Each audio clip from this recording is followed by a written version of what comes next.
Армысыздар құрметті не жаңалық парақшасына жазылған барша көрермен.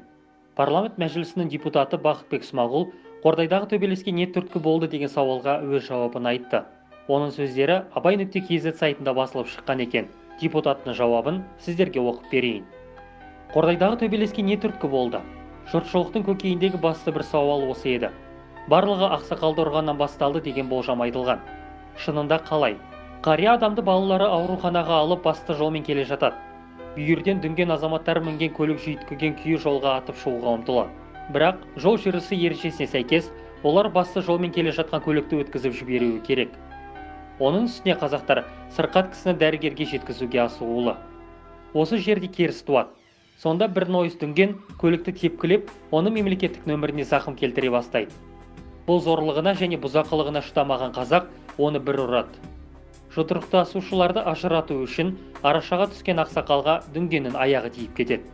Әлеуметтік желілерде айтылған қарт адамның төбесін балтамен ойып тастапты деген дерек жалған болып шықты.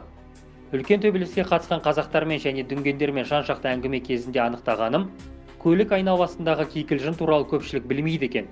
Яғни алапат арпалысқа бұл серпін бермеген. Сонда не? Полиция қызметкерлері шиеленісті бастаған ақсақалды тепкен оңбағанның қолына кісен салып, қамап тастайды. Қазіргі кезде ол бұзақы темір торда отыр. Осыдан кейін құқық қорғау қызметкерлері сақтық танытып, көшеде күдік тудырған көліктерді тексере бастайды. Бұл олардың міндеті. Сол кезде тоқтатылған машиналардың бірінде жүргізушінің құжаттары жоқ болып шығады. Үйде қалдырып кеткені сылтауратқан.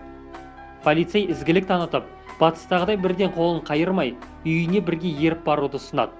Мұны естіген күдікті боқтап, балағаттап, есігін тарс жауып, көлігімен қашады.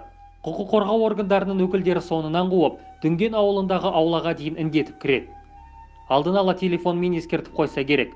Үйден қашқынның туысқандары, жолдастары қаптап шығып, полицейлерге жабылған.